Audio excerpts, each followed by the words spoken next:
He was the quintessential virtuoso, a transcendent talent at the keyboard who was also integral to the development of the modern instrument and the contexts in which we hear it.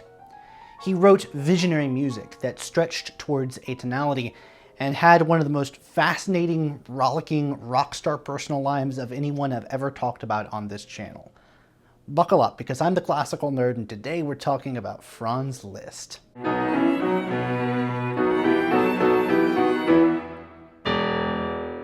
Franz Liszt was born in October 1811 in the village of Rheiding, which is now in Austria but formerly was in an outlying area of Hungary, one that lay under the thumb of the Habsburgs, resulting in families of patriotic Hungarians who did not speak a word of Hungarian.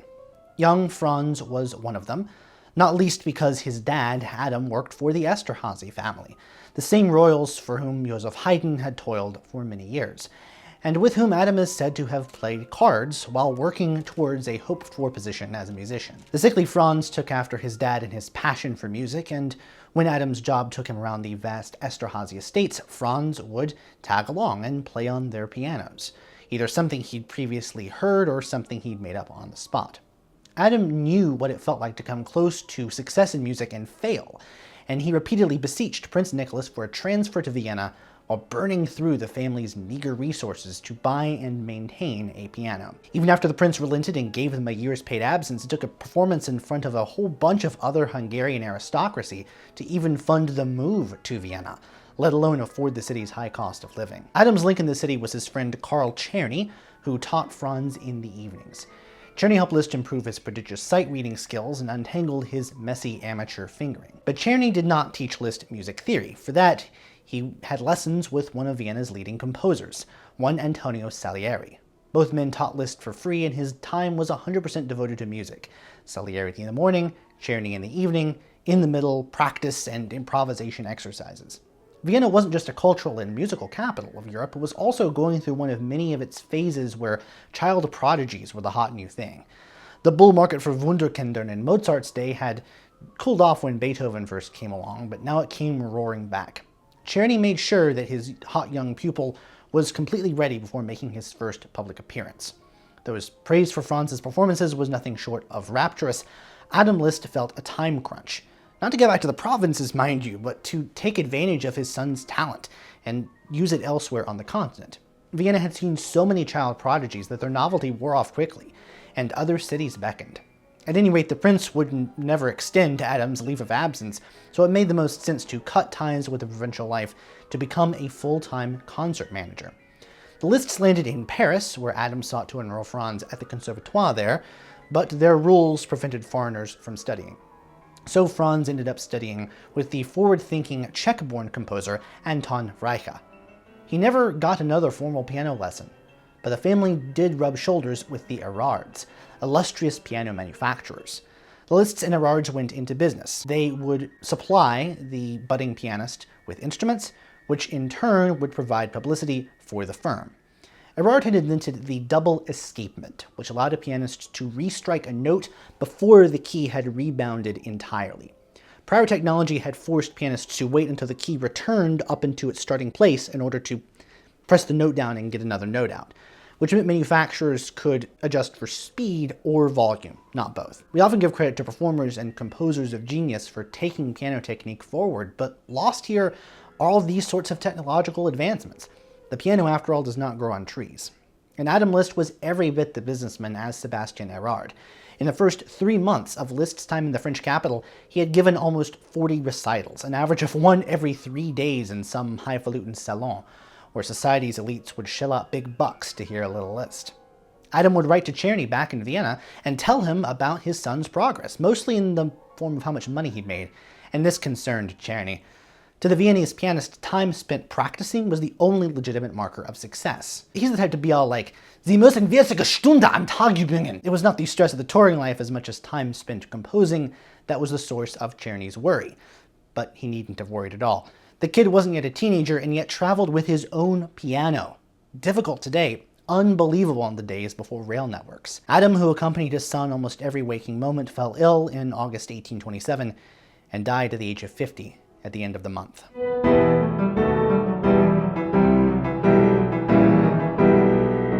Liszt was all of 15 when he found himself in control over his own life, which allowed him to make the changes that he wanted. Playing virtuoso pieces for the aristocracy was not his idea of a good time. He compared that life to that of a circus artist, wished to be anything else. That anything else spiraled him further into an emotional ditch. He stopped giving concerts, but to support him and his mother began giving lessons to the kids of the very aristocrats he was trying to flee. When he fell in love with one of his pupils, a Caroline de Saint-Cricq, her father broke it off and had her married off to a count. Liszt was heartbroken, sure, but more than that he seethed. No matter how much the upper class adored his artistry, they would never come to accept him as an equal. He smoked, drank, and withdrew into a life of reading, only giving concerts or lessons to make sure that he could still feed himself and his mom. But France in the 19th century was anything but a boring place to be, and in 1830, July of that year, they had one of their many revolutions. This one overthrowing the ultra-reactionary Charles X. It's the revolution that this famous painting depicts. This coincided with an influx of artists into France from around Europe. These events launched Liszt off of his couch and back into the salon scene, where he got to know a laundry list of artists and intellectuals of the time, most notably Polish composer and pianist Frédéric Chopin, and the enigmatic Frenchman Hector Berlioz, whose Symphonie Fantastique was a harbinger of the romanticism yet to come. In Chopin, one could not come up with a pianist less like Liszt. Chopin was sickly and, by all accounts, physically incapable of playing loudly, and he hated giving concerts. Liszt was far more extroverted. When Chopin was out of town for a time, Liszt borrowed his apartment to meet up with Marie Pleyel, the wife of one of Chopin's friends. But what changed Liszt's life and career more than anything else was seeing the violin virtuoso Niccolò Paganini. A genetic condition had left Paganini with a lanky and dexterous physique, which allowed him to play things on the violin that no one else could, and an eerie complexion from illness and surgery that he played up while concertizing. The rumors that spread about this guy might as well have been straight out of a horror movie. Suffice it to say that some thought he was the devil himself. And on April 20th, 1831, Liszt saw Paganini in concert and something clicked in his brain. Because you couldn't compare Paganini to any of the violinists that preceded him. He didn't just play the same stuff better, he wrote his own stuff, revolutionizing violin technique in his own image. For all of Liszt's greatness up until that point, he felt himself little more than the ultimate Czerny pupil, if you will, someone who had mastered a received style. There, Liszt resolved to become the Paganini of the piano, which involved hours upon hours of practice every day. His goal was to achieve complete independence and equality of stretch for each finger. So he'd do finger exercises while reading books. He would, in Charles Rosen's characterization, attack the piano, expanding its expressive capabilities through sheer force, evoking the sublime, a terrifying greatness, all in front of something dangerous, at least according to some philosophers. Philosophers can never really agree on anything. Paganini's influence went beyond technique. Piano technology was making strides in this time period, such that the elite virtuosi of the day were treating it more and more like a whole orchestra unto itself. And Liszt's piano pieces from this time show off Paganini's influence, from concert etudes dedicated to the great violinist to the nature of Liszt's many transcriptions from the orchestral repertoire.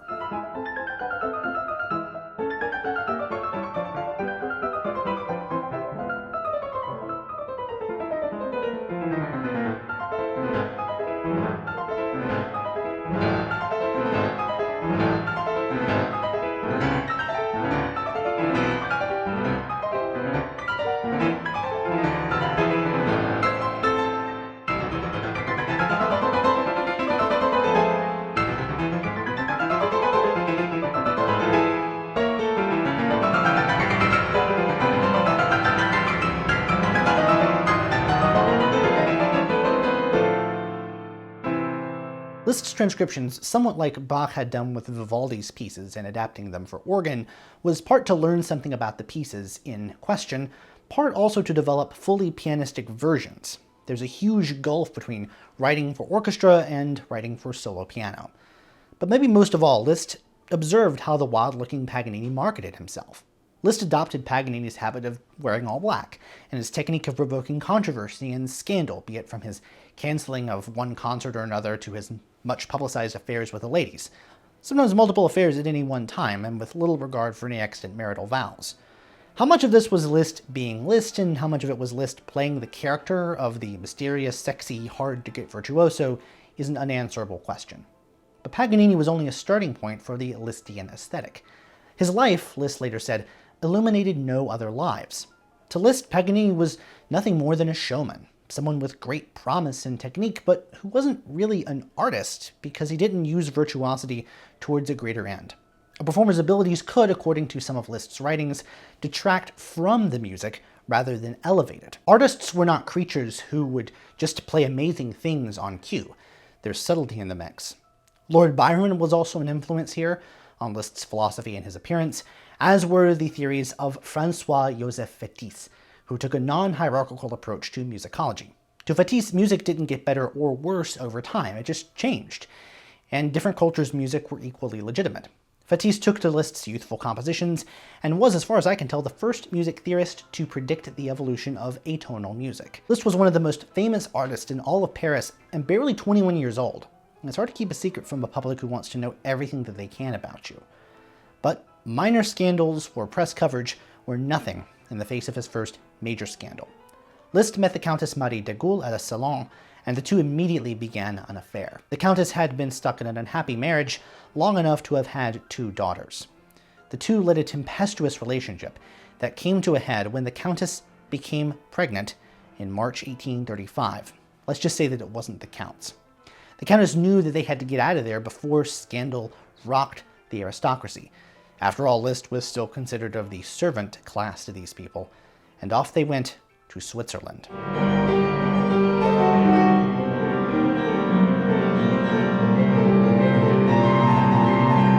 In an era with so many great artists, it is only natural that the absence of Liszt would create a power vacuum for the piano world's top dog.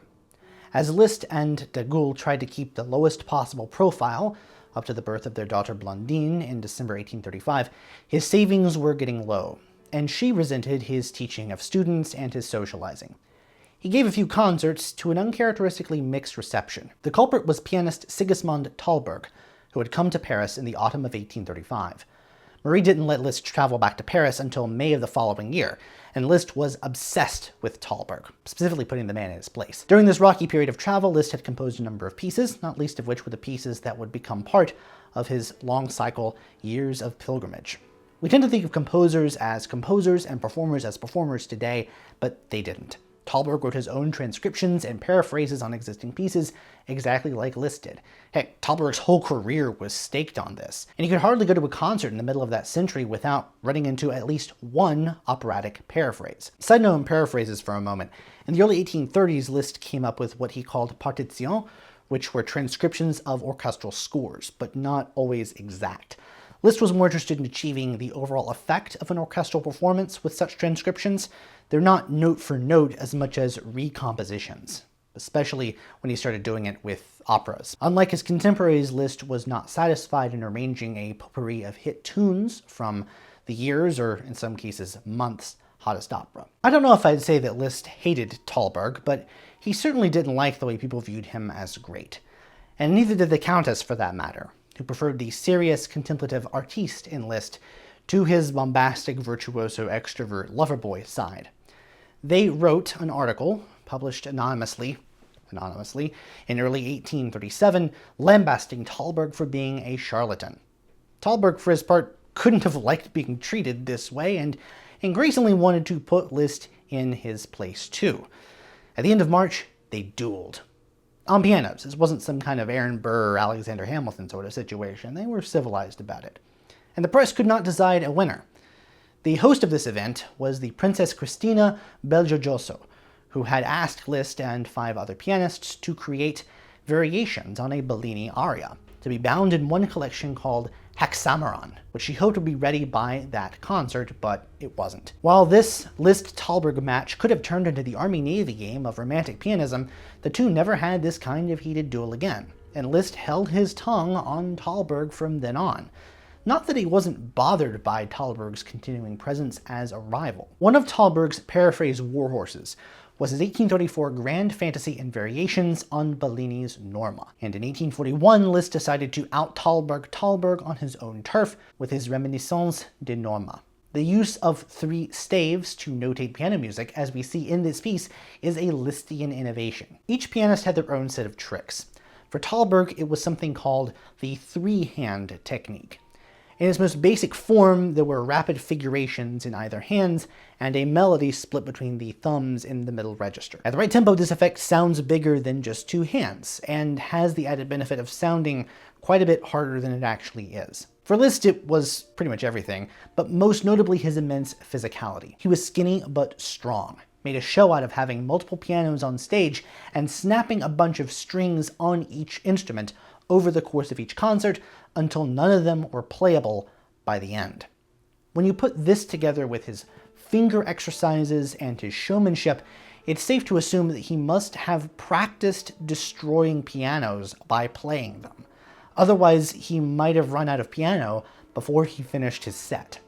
His trademark Erard, according to Robert Doran in the book Liszt and Virtuosity, may have been the ultimate virtuoso keyboard instrument. Remember that piano technology continued to evolve, and not to the benefit of performers playing Liszt's pieces. Not that Liszt's music was ever made easy by the instrument, but that today's top performers may very well be playing instruments that don't allow for the things that made Liszt famous. It's an apples to oranges comparison. And this is true within Liszt's work as well. If you compare different versions of his transcendental etudes from different eras, you'll find radically different textural ideas that fit the instruments.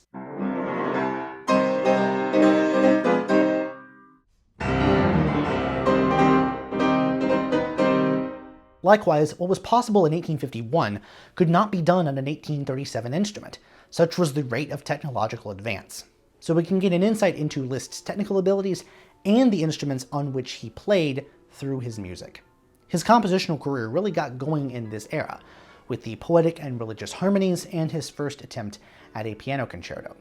The harmonies, this is a one-movement piece with a title that Liszt would later recycle, is a metrically and harmonically ambiguous masterpiece. Keep in mind here that his training in composition was minimal at best, so his early pieces take after the improvisations that he had been doing since he first started playing.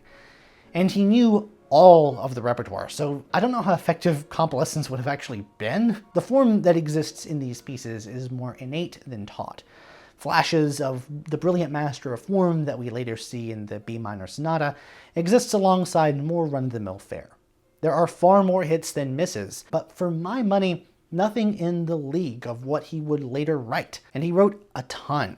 Over 1,300 compositions, 700 of them for solo piano alone, most of which fall under the blanket category of transcription / paraphrase / arrangement of some kind. Not to say that these works are lesser because their themes aren't Liszt's own. His virtuosity, to quote a later observation by Richard Wagner, was productive, not just reproductive. A performance by Liszt could range from relatively faithful to the score to an improvisation on the piece. But his relationship was incompatible with his concertizing life. After great success returning to Vienna, in part to give charity concerts to raise funds for the Great Danube Flood of 1838 that destroyed thousands of Hungarian lives, Marie remained bitter, hurt that her lover preferred the adulation of his audiences to exclusivity with her. Another problem, she was of the aristocracy, and laws did not accommodate children born in their circumstances. Had Marie been listed as the mother of Blondine, or Cosima, or Daniel, Liszt could not have been listed as the father. When their split eventually came, starting at the end of the decade, the children were put in legal limbo, stuck without a legal mother, so the daughters went to live with their grandmother, Anna Liszt, while Daniel stayed in Rome with his wet nurse. Their tumultuous relationship was on again, off again, until it finally collapsed in 1844 due to some truly irreconcilable differences, after which Marie published the novel Nelida, a thinly veiled tale of their life that accused Liszt of not being a real artist. Their kids suffered the most amidst all this. They never had much contact with their mother and rarely saw their father. A messed up relationship that would come back to haunt Liszt in his final years.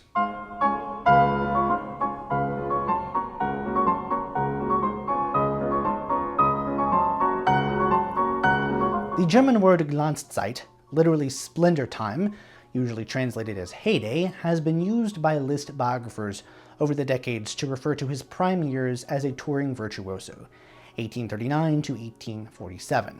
And he kept that every 3 days average from his youth intact, resulting in over 1,000 concerts during this period. How the man had time to do anything but travel and perform, I don't know. Bear in mind that the early rail networks that existed did not extend to most of the far-flung cities and royal courts that he visited. Liszt was one of a small number of pianists during this period who codified the context for piano music.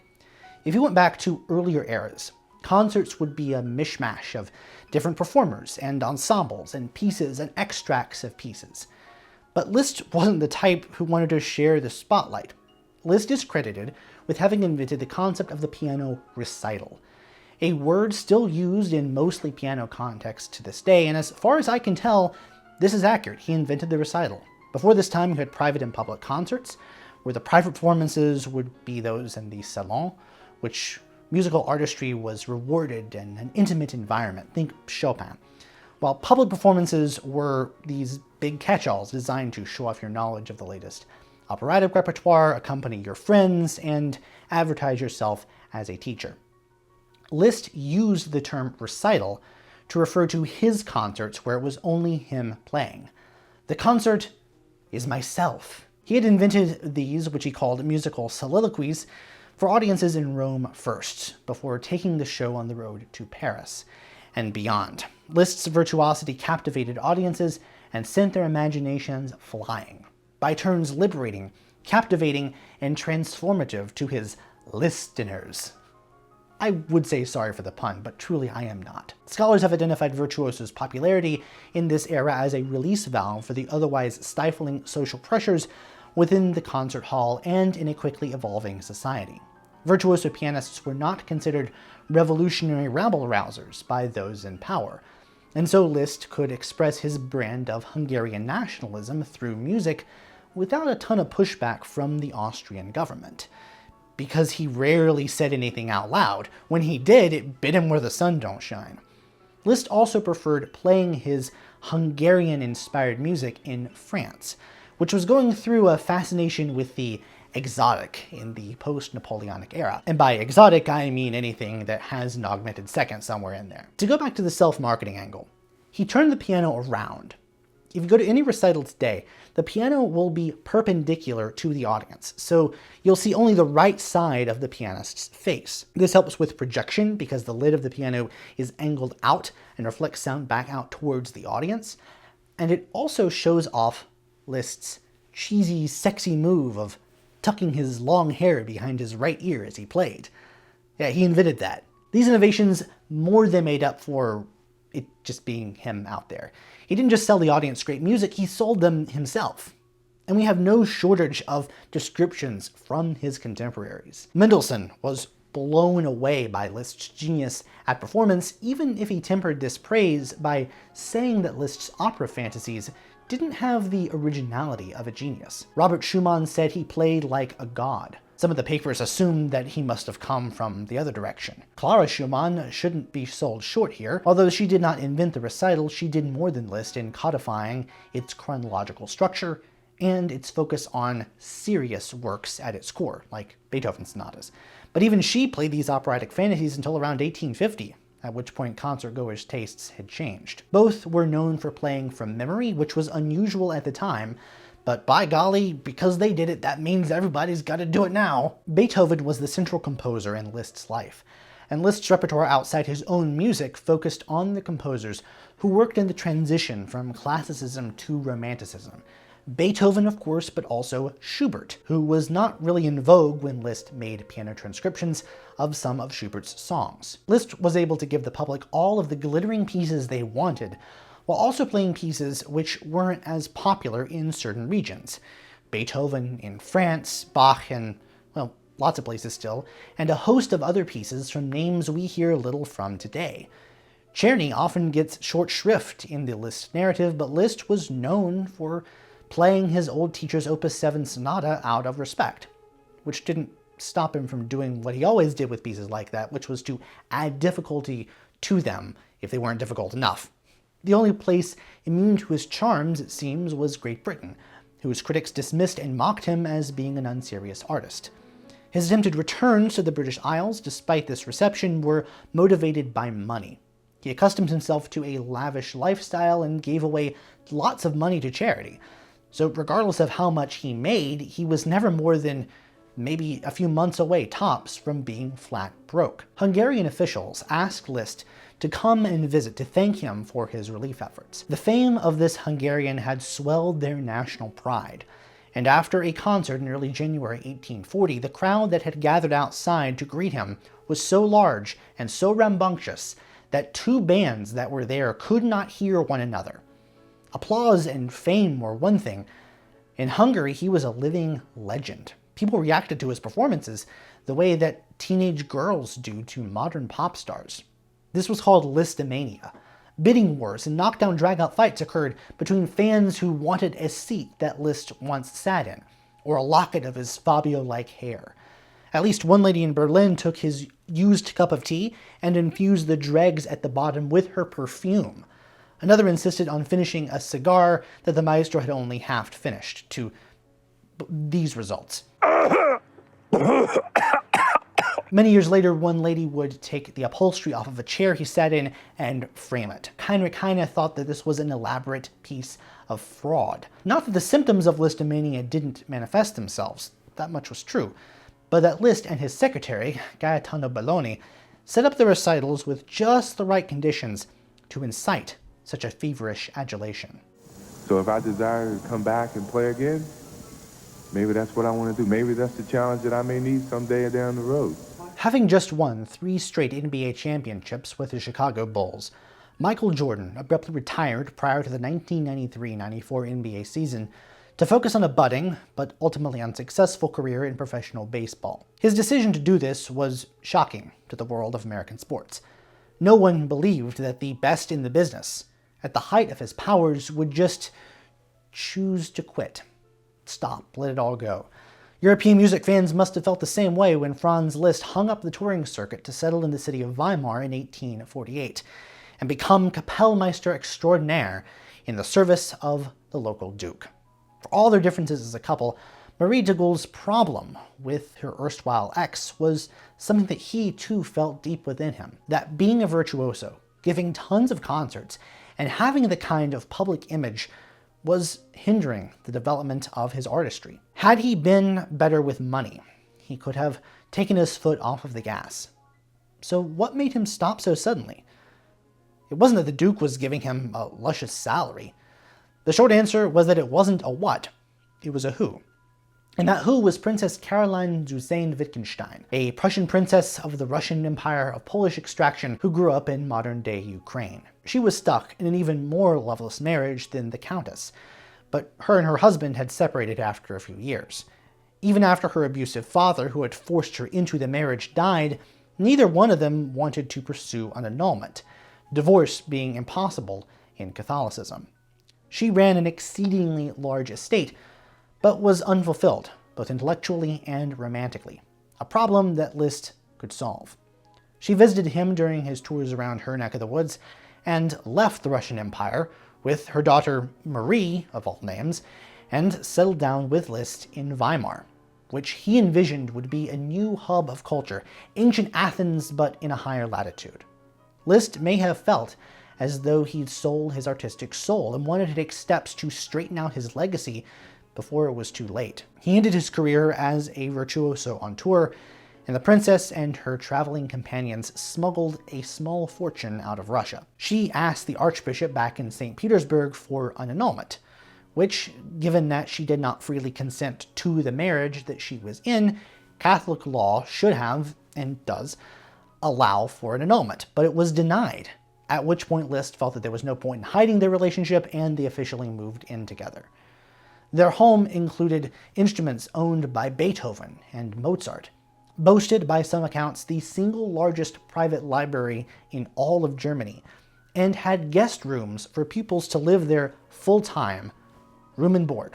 Money was no object to the outrageously wealthy Caroline, which allowed Liszt to teach lessons free of charge much as he had been taught, though he did use his pupils as unpaid interns, which is only fair, really. His output changed drastically, especially his opera paraphrases. He wrote more after his retirement than before, mostly to promote his friends' operas. Because they were no longer being written for his use to show off, they became smaller in scope, more about his interpretation of his favorite scenes than trying to cover the latest earworms with virtuosic passage work. Weimar would serve as the hub of his orchestral composition. He had written some before, but now he had more time to do more of it. In comparison to his piano music, his orchestral work is not quite as innovative on the whole, mostly because that innovation comes from late in his life when he'd all but abandoned this kind of large ensemble writing. He was content with the standard orchestra of his time, though he did anticipate Scriabin with the idea to project images while the music played to illustrate visually what he was trying to express orally. Orchestrations would be done from Liszt's annotated short scores by others, many by Joachim Roth, who would later claim that he was the one who taught Liszt orchestration. This, by the way, was very common as a practice. It continued to be in Europe for a very long time, and is the way that most film scores get done so quickly. His works for piano and orchestra also point to the future, and he was probably aware of that, given how he was hesitant to play and publish them. As with these other genres, you can track Liszt's maturity through his completed works. The prominence of the triangle in the first piano concerto comes to mind as a poor orchestration decision, and a rare one at that. It's a matter of taste, I know, but the triangle on that piece always annoys me.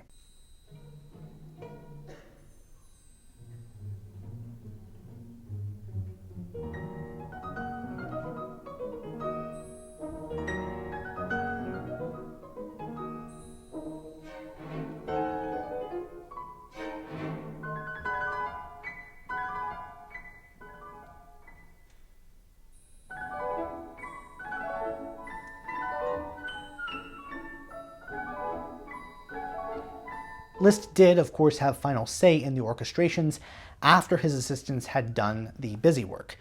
Again, pretty common even today in the right circles. But Weimar was a small place. Its royal court was traditional, and Liszt found that he lacked needed resources to put on all of the operas he wanted to do in his new post.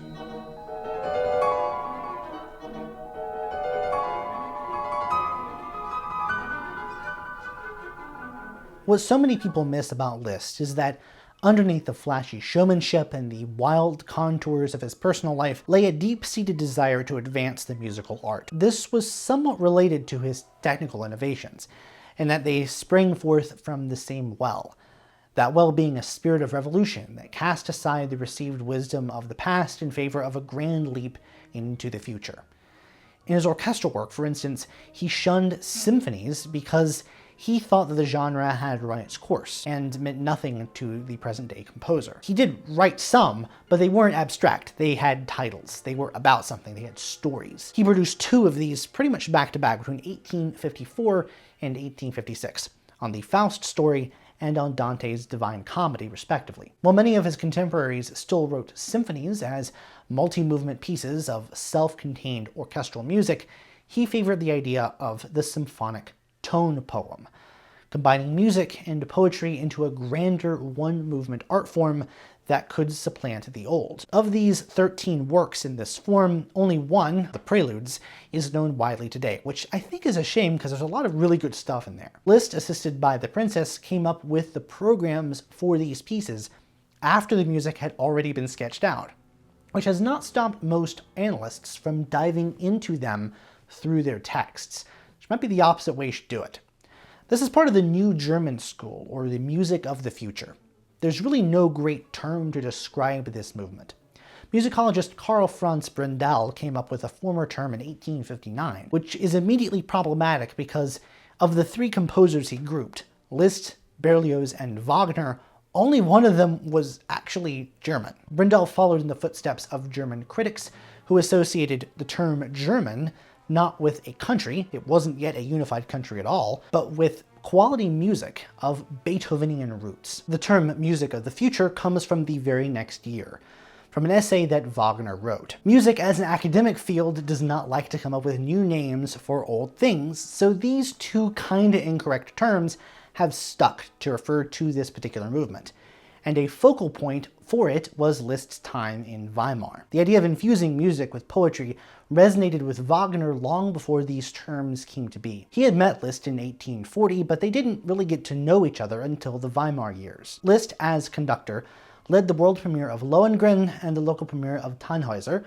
and also facilitated the Germans' flight from Dresden to Switzerland after Wagner had participated in a failed insurrection there. Liszt was responsible for getting his buddy a fake ID. The Lohengrin premiere could not have happened under anybody's baton but Liszt, who had to hire many extra musicians and schedule nearly 50 rehearsals, all while Wagner was still a wanted man in that part of the world. Liszt's relationship with that most controversial of opera composers would get more complicated down the line, as we'll soon see. The two are linked under the banner of music of the future, and while their aesthetics do mirror one another in some respects, they were very different people. Wagner was primarily an opera composer whose non-operatic works are his early stuff. Liszt wrote his one and only opera when he was 13. Liszt felt oratorio was the superior genre to opera. Wagner trashed oratorio. Wagner was famously self-absorbed. Liszt was generous of himself, his time, and his money. He gave concert fees straight to charity even when he needed the cash. Wagner craved grandeur and opulence. Liszt maintained a Spartan existence in his later years. Wagner reinvented opera because he felt that it was dead before him. Liszt understood himself only in the context of all of his pianistic predecessors. With so many differences, you might wonder where these two agreed at all. And the big areas of agreement that come to my mind are one, a view of art forms as different aspects of the same thing, Liszt with his symphonic poems, Wagner with his music dramas. Two, a rejection of the past in favor of larger and more complicated musical forms. Liszt turned historically multi-movement forms into complex one-movement structures, while Wagner began working on whole acts and not scenes or numbers within those acts as his opera's basic unit of measurement. And finally, three, just a lot of chromaticism. This is not unique to the New German School or music of the future, whatever you want to call it, but it is a common feature. Liszt is best known today for his piano music, which is unfair to his remarkable body of work in other genres.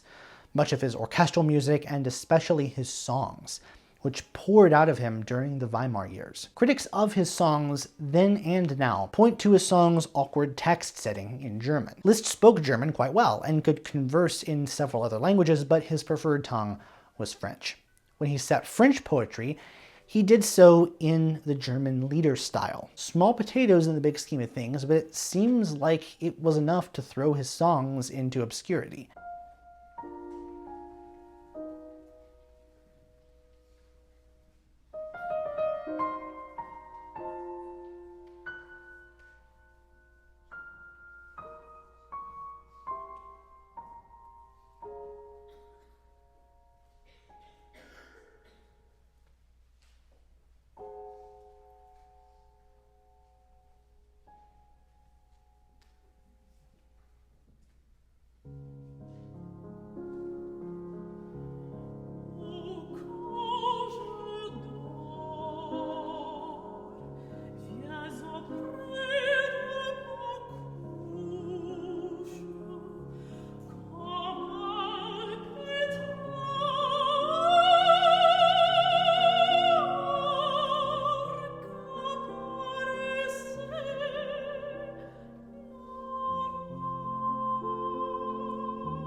With the piano music, masterpieces are a dime a dozen. There's the celebrated B minor piano sonata, the late Mephisto waltzes, and the bagatelle without tonality. I could keep going and going, but I won't. One cannot fully explain, grasp, or appreciate the leaps and bounds taken by the 20th century's bevy of experimental composers without pointing to Liszt's innovations as a predecessor. I talked about this a little bit more in my video on the history of the sonata, but the Liszt sonata is a real landmark in terms of having a multi-movement structure within one long, continuous piece of music. You ask 100 different theorists how this piece is structured, you're gonna get maybe 150 different answers. It's also a turning point for Liszt, who dumped a big, loud ending for the quiet and contemplative coda that seals it as a masterpiece. I view this as a sign of his compositional maturity.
The sonata can trace its formal lineage through large ensemble music, which also features the double function or two-dimensional sonata form that's made the sonata such a formal enigma. Liszt didn't give it a program, it is a story, but he saw it as proof of himself as a capital C composer. He would always play it from the score. Big deal for him, it's not like he had to do that. The bagatelle without tonality, lost until 1956, is one of many late Liszt attempts to rethink the basic musical grammar using new harmonic constructions. I don't think it's even his most atonal piece, so it's unfair to compare it to, say, an early atonal Arnold Schoenberg piece, because Schoenberg was building off of the advances that composers like Liszt had first brought to the table. Even in this modernist bagatelle, Liszt repeats motifs and writes enough consonants to vaguely imply tonality, even if there's nothing resembling a cadence in its 3-minute runtime.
Liszt also lived at a time of budding musical nationalism, which served as a way for composers of lands that were absorbed into one or more empires to assert pride in themselves and their cultures. For Friedrich Chopin, it meant taking the mazurka, a folk dance, and elevating it to a higher art. For Liszt, this meant an exploration of Hungarian folk music. Hungary was not a well-developed region, and suffered under the Austrian thumb.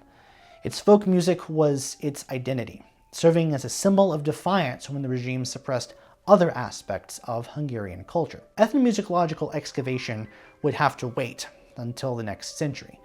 So between a lack of knowledge of what constituted authentic Hungarian music, not speaking a word of Hungarian, and living in Hungary only insofar as he maintained an apartment on the Pest side of the eventual combined Budapest, Liszt's Hungarian music is an expression of national identity and pride, using an idiom that had been cobbled together over the previous couple of decades. It still sounds Hungarian to a lot of our ears, especially because its use of multiple augmented seconds, but Liszt thought that these were ancient tunes of the Roma people. Bad history, as it turns out, and a scandalous one for many Hungarians, who regarded the Roma as a vastly inferior people, and by extension, Liszt a traitor for saying that Hungarian music was not actually Hungarian. Provenance aside, Liszt used Hungarian idioms, or what he thought was Hungarian idioms, in a lot of places, most famously his Hungarian rhapsodies, which you may know from various Bugs Bunny cartoons if you are of a certain age.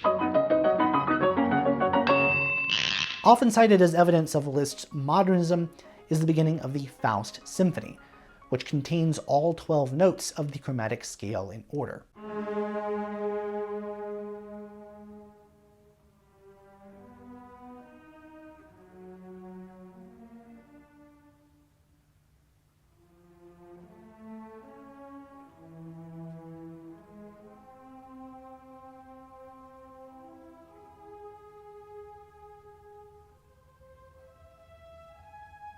It's tempting to point to this as the first tone row in music history, but in my view, it's only incidentally that. For it to be a true tone row, Liszt would have to do the Schoenberg thing and base the entire piece off of it and its transformations. He doesn't do it. This passage takes an augmented triad, a symmetrical chord based on chains of major thirds, and sequences it, splitting the 12 notes into 4 groups of 3. Relationships of thirds had been around structurally since Beethoven, but Liszt was part of a generation that wanted to find a fresh approach to tonal relationships, and chord progressions based on thirds were a great way to do this. He does a similar thing at the end of Un Sospiro.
According to R. Larry Todd, Liszt established the augmented triad as its own sonority and explored its harmonic implications. Prior to Liszt, augmented triads appeared, but as the result of passing tones or appoggiaturas.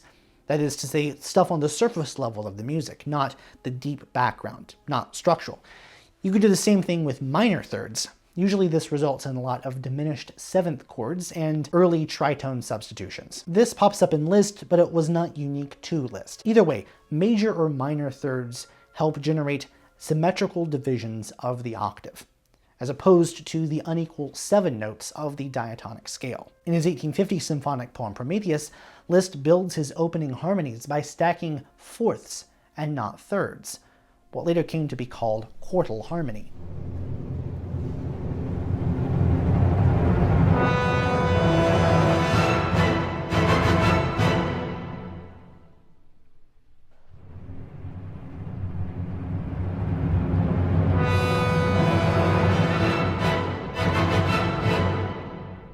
And in the mid-20th century, through today, composers have been increasingly fussy about time and notating tempo fluctuations. Liszt did that as far back as Lyon from his Album d'un Voyageur. Structurally, Liszt was given to using something called thematic transformation, a technique for putting previous material into a new guise. Other composers used it. Liszt did it to create the structure of whole pieces, and designed his material around its potential to be transformed. As a consequence, Liszt rarely repeats himself exactly over the course of a piece. All of these elements, the scales of Eastern Europe, the symmetrical harmonic structures, the elimination of absolute music in favor of program music, prompted conservative classicists, like Brahms, to cast their lot publicly against this insurgent tide in the press.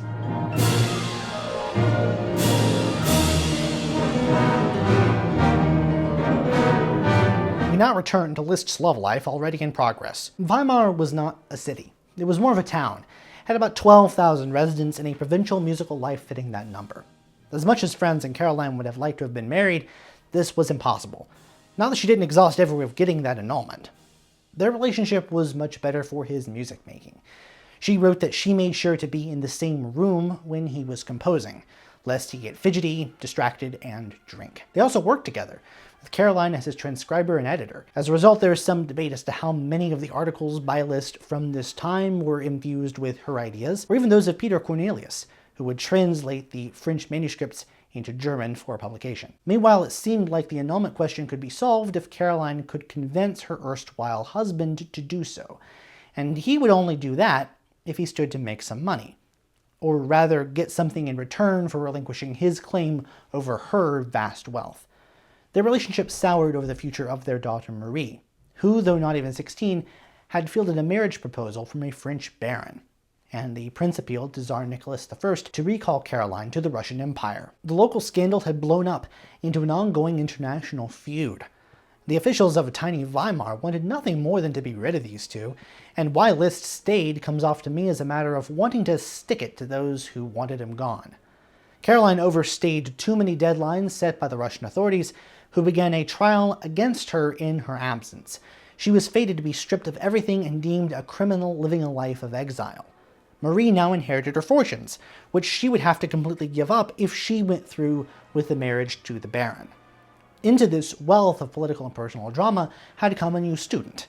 Liszt received a letter from an Agnes Street Klindworth, the daughter of notorious spy Georg Klindworth, who was also interested in the family business. The controversy's political turmoil had made Weimar a base from which to spy on the Russian Empire, and Georg Klindworth was always working his network so he could charge top dollar for his services. Agnes may also have been hired by Moscow to seduce Liszt. To be honest, it seems like it was pretty easy money, although no documentation has ever proven this. How Liszt was able to compose at such a high level during this period is beyond belief, but compose he did. Pieces like the B minor sonata come from this era, and typically for works of its magnitude, its reception was not very good at the time.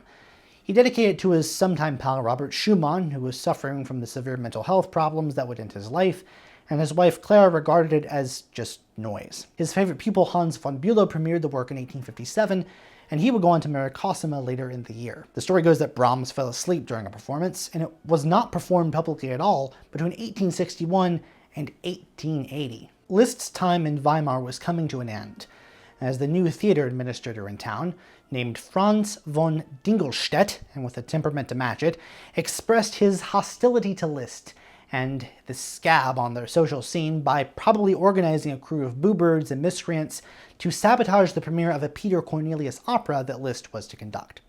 The couple realized they'd overstayed their welcome in Weimar and packed up for greener pastures in 1859. Caroline was desperate for that annulment, and Marie was willing to pay top dollar for anyone, however unsavory, who might facilitate it. When an archbishop in modern-day Belarus declared the marriage null and void, this was rescinded by the local bishop in whose diocese Weimar sat. Marie had been married off to Konstantin Victor Ernst Emil Karl Alexander Friedrich Prinz zu Hohenzollern Schillingsfürst, whose brother, the less-named Gustav Adolf, was a high-ranking bishop who would go on to become a member of the College of Cardinals. It was he who was behind the reversal of this decision, purely to keep the former princess's large fortune in the hands of Marie, who would become illegitimate if the annulment was approved. Caroline, unaware of her daughter's husband's brother's scheming, took matters, as she was wont to do, into her own hands. She went to Rome in May 1860, where she was met by her treacherous in-law and given a tour of the city on his dime, while he was passing information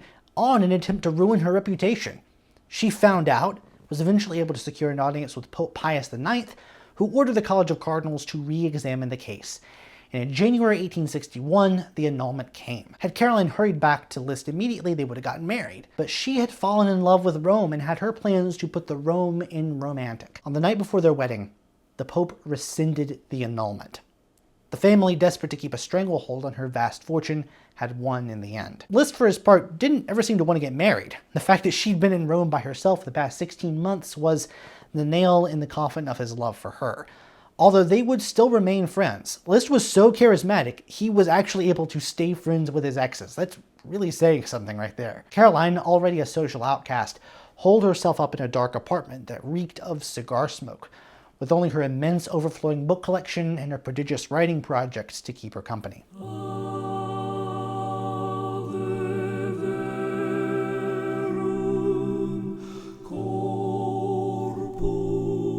As early as 1827, Liszt expressed an interest in the priesthood. How much of this was genuine desire, and how much of this was just a longing for a settled contemplative life while he was trudging around Europe giving concerts is anybody's guess. As far back as his first major breakup with Caroline de Saint-Cricq, he had buried himself in texts on religion and philosophy. In 1835, he criticized the Catholic Church for relying too heavily on, of all things, popular operatic melodies in their services. His mind this contributed to a lack of attendance at worship. Throughout his life, although he lived a life far removed from the Church's teachings on, for instance, sexual morality, that calling still lay within him. The death of his son Daniel, followed just a few years later by his older sister Blondine, caused him immense heartache, although frankly he wasn't much of a father to either of them while they were still alive. For a multitude of reasons, Liszt accepted an invitation to move into an all but abandoned monastery in Rome, whose seclusion, simplicity, and regularity of schedule overcame the fact that his piano had been downgraded to the jankiest of janky uprights. He expressed an intention to stay in Rome for the rest of his life. In all, Liszt felt distanced from his former life. Maybe the prospect of it bored him. Maybe he was just tired from it all. Maybe, as a letter from November 1862 indicates, he felt his symphonic achievements had concluded in Weimar, and now his job was to tackle religious music. His musical output continued to be filled with the kinds of bravura and secular solo piano music that he'd always written, but he also wrote sacred music, not the least of which was Christus, an oratorio about Jesus that premiered in 1873, the culmination of a project that had been kicking around his head for about 20 years. It is a huge piece, basically setting the cumulative story of the Gospels to music, starting before Jesus' birth and ending with the resurrection. Caroline, from her cigar-infused cave of an apartment she now called home, decided that if she couldn't have Franz Liszt, that it was his destiny to write music to glorify God. Liszt, in her mind, was fated to be the next Palestrina, making church music great again. And Liszt had also had harsh things to say about the quality of church music all over the continent. Howling singers, aimless improvisations, dusty styles. He was under the impression that the church would welcome his services with open arms, that he'd be able to reshape church music in his image. But this was aggressively not the case. And getting a job in the Vatican was out of the question given his foreign birth and, his history. Liszt's music from his Roman era was influenced by that of Palestrina, whose music had been performed at the Sistine Chapel since it was written, and Liszt had his eyes on that Sistine job. His interests in sacred music predates his move to a quickly unifying Italy. Back in Weimar, he had written over a dozen sacred choral works, most notably the oratorio The Legend of St. Elizabeth, a favorite in Central Europe until World War I. He actually wrote more sacred music before he moved into his Spartan Roman digs than after. At the time, few of his friends and colleagues thought that his newly unearthed zeal for Catholic theology and the Christian life was legitimate. And yet, in 1865, Liszt entered the Four Minor Orders, the lowest rung on the Catholic clergy hierarchy. His reasons for doing so are up to interpretation. Given his long-standing religious convictions, I am inclined, after doing all my research, to say it was legit.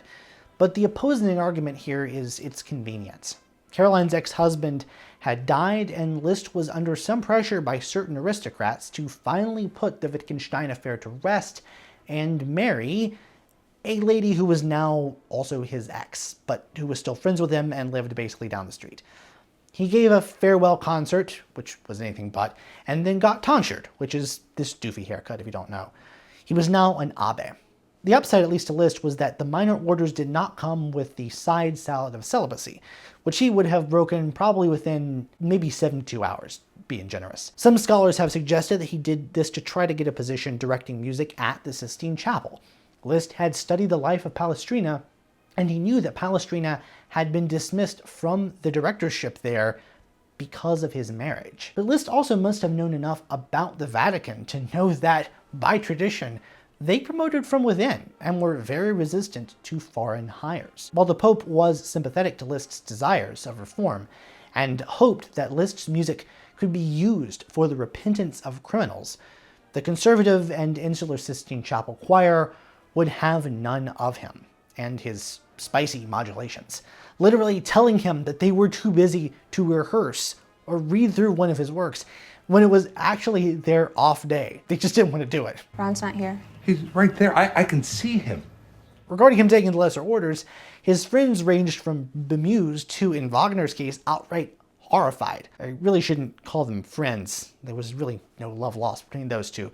We'll get to that in a second. Wagner viewed Liszt's Catholicism as something like a disease, while Liszt regarded Wagner as an egomaniac who could not be trusted. Liszt was able to make a distinction between Wagner's artistry, which he admired, and Wagner the demagogue. Wagner invited the von Bülows to stay with him at his estate, and Cosima was pregnant by Wagner before Hans even arrived. It's a little ironic because Wagner sort of pulled a Liszt here, and yet Liszt just thought he was like a rotten soul who seduced his daughter. It's kind of true. Anytime I read about this situation, I feel really bad for Hans von Bülow, an extraordinary musician whose skills at the time were dedicated to performing pieces by Liszt and Wagner. Running through all these men is a willingness to look past the personal and admire the music that they wrote. Liszt tried his best to keep his daughter away from Wagner, but there was nothing that was going to keep those two apart. Liszt excoriated Cosima, pleading with her to reconsider her options, but she knew what she wanted. And apparently that was whatever this facial hair was. Liszt's later life always strikes me as just really sad. Most of the people in his life, even those with whom he should have been close, sought to use him for their own ends. He eventually reconnected with his daughter and got on friendlier terms with Wagner. This was over Caroline's protest. She never got over the trauma of her failed annulment, and thus thwarted marriage to Liszt, and from her reclusive Roman apartment sent Liszt screeds against Wagner and Cosima, whose dealings with the Abbé were less about love and more about business. Wagner's vision for a new music venue in Bayreuth, which would serve as a shrine to himself and his work in perpetuity, needed capital, both monetary and social. And staying on good terms with the influential Liszt was integral to getting the project off of the ground. When Wagner was struggling to raise money by giving concerts in the newly united city of Budapest, Liszt stepped in and gave a concert. Caroline, for better or for worse, was right in her prediction of how Liszt would be treated by his son-in-law, whose ego only inflated at being the center of attention at the festival. But after she sent someone to spy on Liszt and kept sending him letters berating him for hanging out with them, the more Liszt felt at home with the Wagners and wanted to stay around more often. And why wouldn't he? It was the only family he had left.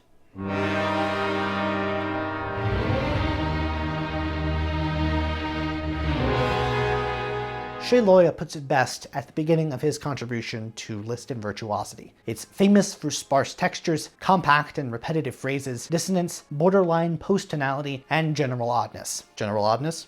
Understanding Liszt's life is integral to understanding the context of his music. I think this is true for most every composer, but especially true in the case of Liszt, whose conflicting desires of virtuosity versus artistry and the sacred versus the secular ran throughout his life. As the years of wear and tear on his body caught up to him in his later years, and he endured periods of profound melancholy, this too influenced what he had written.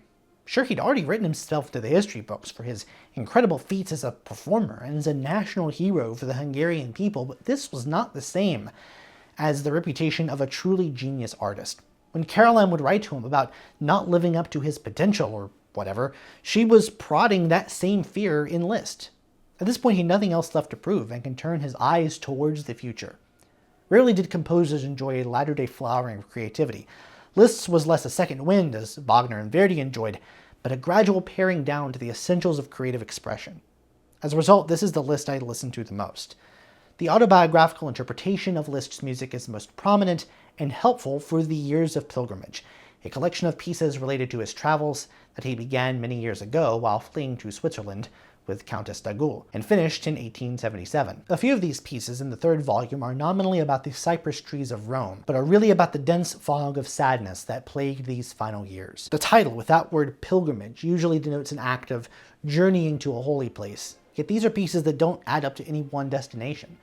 Listening to all of them back to back to back, one gets the sense of a tired wanderer by the end, someone who never found what he was looking for, who is spending his final days in the shadow of death, comforted only by his faith. His late period was filled with shockingly modernist music that anticipates atonality. Their textures are far more spared than the violent explosions of notes from his youth. When I listen to young Liszt, I get the sense he's just showing off, and to some extent that is true. When late Liszt calls for virtuosity, it's always for a purpose greater than just impressing an audience. His impression of fountains from The Years of Pilgrimage anticipates similar pieces by the French Impressionist school for several decades, balancing delicate right-hand textures with slow-moving, beautiful left-hand melodies that surely must have served as a model for later water pieces like Ravel's Jeu d'eau and Ondine from his Gaspard de la Nuit.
From France to Germany to Italy and beyond, however large Wagner might have loomed, the geniuses of the next generation followed in the footsteps of Abbé Liszt, and the greatest of them knew it. Also worth noting here is his Trauervorspiel from the Trauervorspiel und Trauermarsch, which is just straight up not tonal.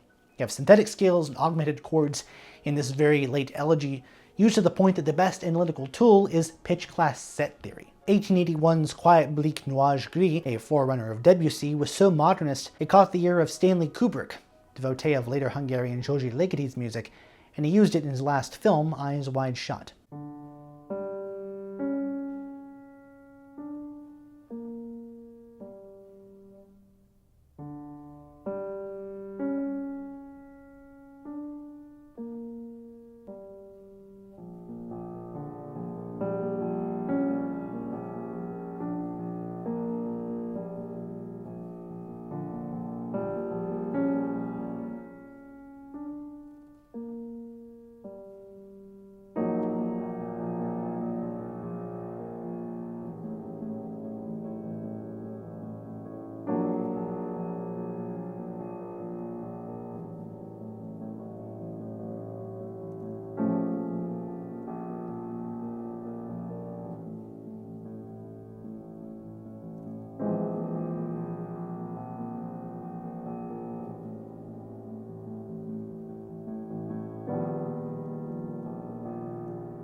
Liszt wanted to find a replacement for tonality, though he started too late in his life to see it through to its logical conclusion. The loss of a manuscript of a theoretical treatise called Sketches for a Harmony of the Future is a significant loss. If it was everything I think it probably was, it would have been Liszt who wrote the book on harmony decades before Schoenberg's landmark study. Late music like this established Liszt as an important step forward for modernity, more so than even the man most often cited in that role, his son-in-law. Wagner hated this music. He just didn't get it, couldn't understand it.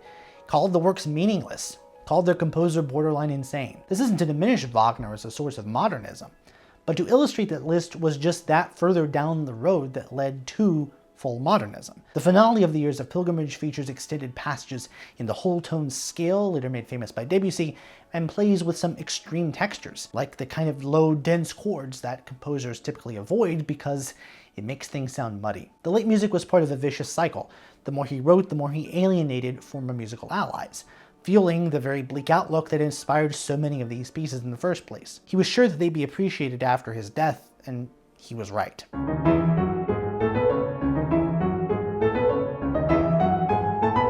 Liszt appears to have accidentally invented the modern masterclass, where select students play for a teacher and everyone is there for the entire time, learning by observing the teaching even when they're not being directly coached.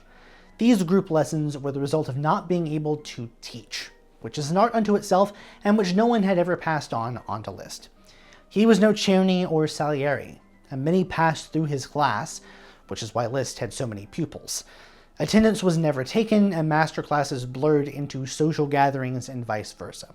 To be a Liszt pupil didn't mean that you were automatically in the upper echelon of the von Bülows or the Karl Tauzigs of the world. For Liszt, whose only conservatory experience was being denied admission to one by dint of birth, whose ability to say no to most anything was non-existent, almost anyone, no matter how untalented or, in at least one case, mentally ill they were, could talk their way into his class and style themselves a Liszt pupil. Weimar was the hub of a sycophantic circus where the few legitimate talents had to compete with those struck by Lisztomania. Since he never really taught technique to anyone, many pianists, as Klára Schumann noted, imitated Liszt without everything that made Liszt great. The dedication to the craft, the originality of interpretation, the ability to market themselves. I don't blame him for wanting to surround himself with people. When I was researching this episode, Liszt comes across in these final years as really lonely, even though surrounded by people, unable to get away from suck-ups, and whose hard-partying lifestyle now drove him to drink a bottle of cognac every day, resulting in a number of ailments, not the least of which was heart disease. How many drinks of alcohol do you consume a week? 1 shelf. A fall in July 1881 exacerbated the symptoms of his illnesses and turned him, almost overnight, into a bloated old man, albeit one who still traveled around. Wagner, despite being his son-in-law, was only his junior by a couple of years, and he was in dire physical straits himself. Wagner died from a heart attack in Venice in February 1883, and for some reason, no one told Liszt until, of all people, his publisher. Nobody in the family had sent a telegram, and he was not invited to the small funeral or that year's production of Wagner's final opera, Parsifal. Cosima straight up did not want to see her dad, which drove Liszt even further into the bottle. Even when he showed up to Bayreuth, he was not allowed to stay in the main family villa, and the increasingly macabre and distant Cosima treated him as a stranger. Until May 1886, when she showed up at his doorstep ostensibly to beseech her quasi-estranged father to come to Bayreuth for the wedding of his granddaughter Daniela. The shrewdly business-minded Cosima, as the inheritor of the Bayreuth Empire, also wanted Liszt to stick around long enough to attract visitors to the festival. The wedding went well, but Liszt had to sneak one more trip in between it and the festival, a journey to Luxembourg of all places, where he caught the cold that would turn into pneumonia and end his life. Cosima and the rest of the Wagner gang were more irritated and annoyed that Liszt's death had coincided with the festival than anything else. A hasty, ill-advised funeral was arranged, and they didn't even attend. She didn't even let the smell of his body dissipate before hosting a party, and she sold off his beloved library within a year.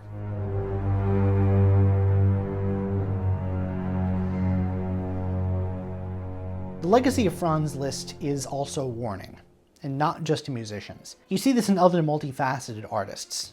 the Leonard Bernsteins of the world, whose burning the candle at multiple ends turned into frustration over all the pieces that had to go unwritten, all the concerts that couldn't be performed or led under your baton. Liszt is a little bit different. Somehow he was able to do it all with an incredible performing career. A ton of original compositions and transcriptions and paraphrases that move the art forward unimaginably, which at the end of his life didn't amount to his satisfaction. The splendor of his surroundings were not enough to cheer the spirits of a man whose years of pilgrimage only came up empty. But Liszt, for all of his powers, could not see into the future, see the work of the pianists and especially composers who understood and appreciated his late achievements.